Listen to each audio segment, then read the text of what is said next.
tell somebody, listen, you have some tough times, you lost some money, you can't find a shidduch, your business went this, you go to this Kabbalist in Brooklyn, or this guy in Jerusalem, or this guy over there that is Kabbalist, you go to him, tic-tac-toe, and you got it.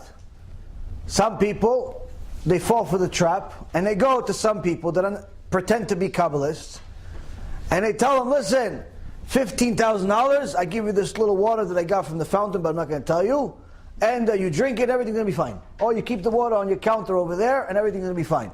Or perhaps you take this book, but don't look inside, because it has Mickey Mouse in it. Don't look inside, but anyway, keep this book closed, put it in your house, everything's going to be okay. And they do all types of fancy schmancy stuff that no one understands, because it is nonsense, and people want to pay a ton of money for it. Why? People are scared of Ain Hara. They're scared of Ain Hara, they're scared of evil eye. You figure he lost money? Ain Hara. Got divorced? Ain Hara. Didn't have any kids? Ain Hara. Everything's Ain Hara. So Rabbi Kopshit says,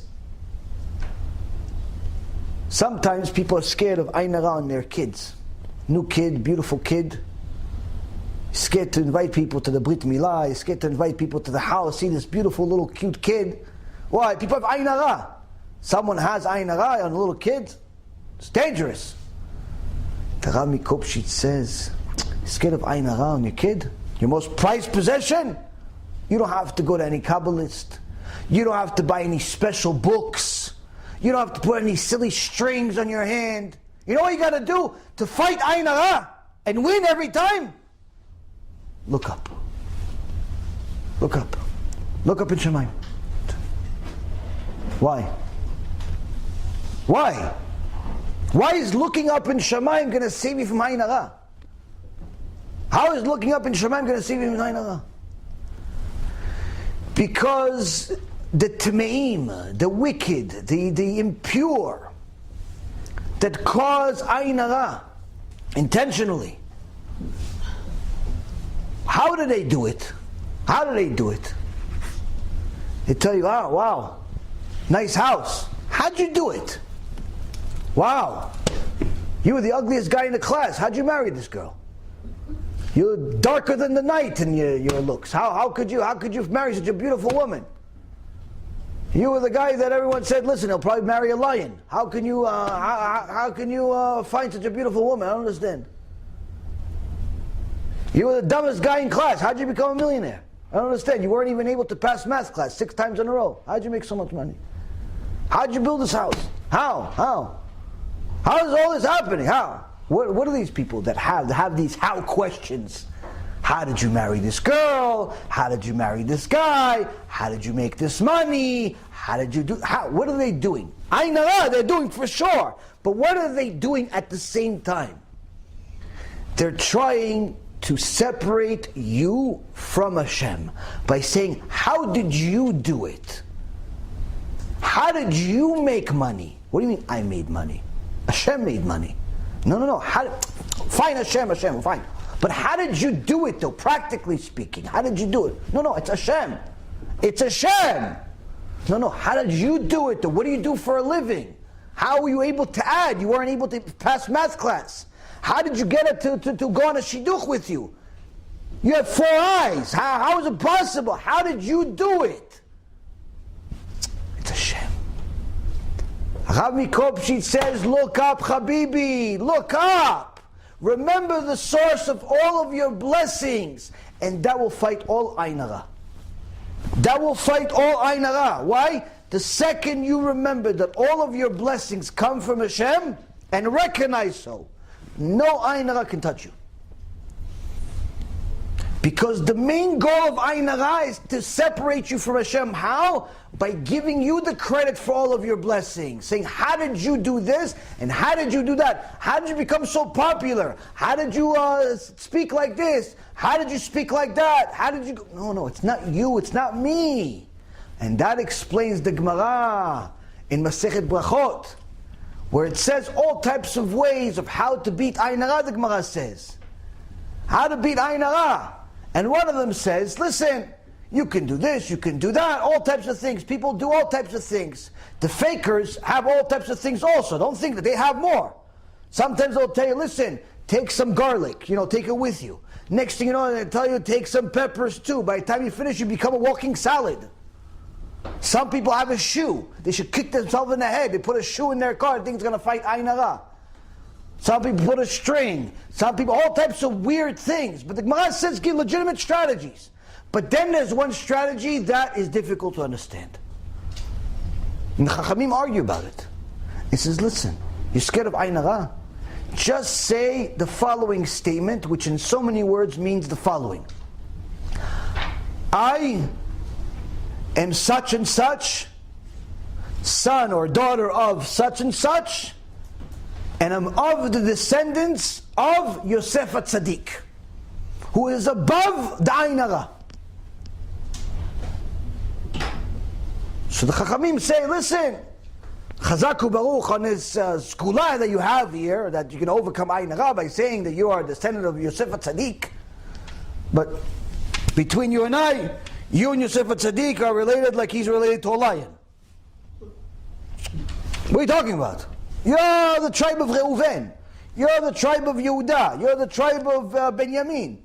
You're not the tribe of Yosef. So how can you say you're the tribe of Yosef? Why, everybody's the tribe of Yosef? So what's the pshat? What's the pshat? I read the Gemara a few times. I only understood it today. Ephraim says, the pshat is the following. You see, Yosef HaTzadik, what was so special about him? What, that he was beautiful? You're never going to see a verse in the Torah talking about. Other than his father says, Ben Porat Yosef, Ben Porat Ale'ain. Some say it's because of the looks. Some say it's for his Torah, his beauty in Torah, and so on. But the point being is, it's not the reason why Yosef is so special. There's other beautiful people in the world. What's so special about Yosef? He was in jail for a decade. Said one word the wrong way, Hashem put him there for another 2 years. After Vayiritzu min habor, they get him out, hurry him out of the bore, out of the hole that he's in for 12 years, because he gave some commentary on a dream.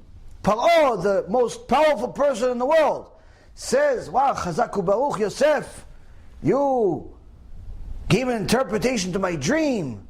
You're special, you're this, you're that. Yosef HaTzadik says, Bil'adai, has nothing to do with me. It's all Hashem. It's all Hashem, has nothing to do with me.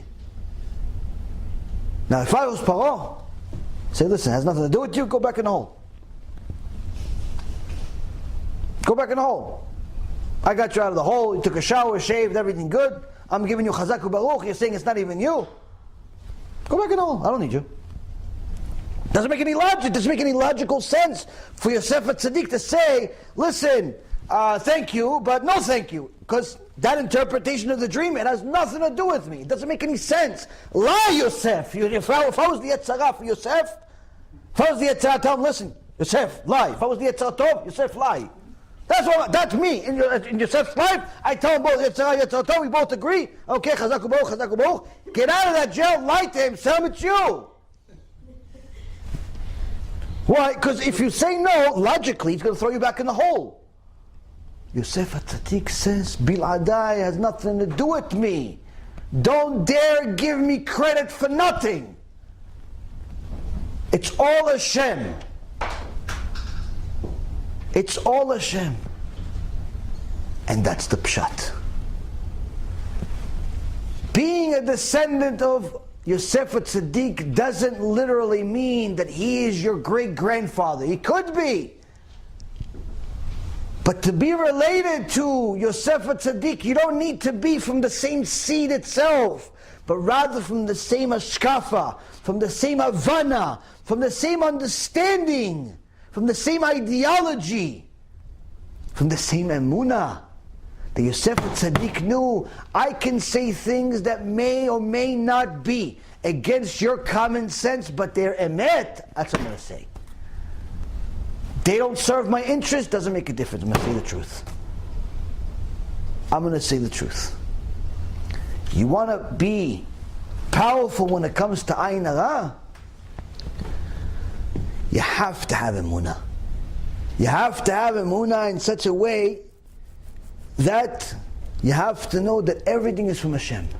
Because the primary job of Ayin Hara is to try to do the exact thing that Paro was trying to do with Yosef. What did he say? Chazaku baruch to you, Yosef.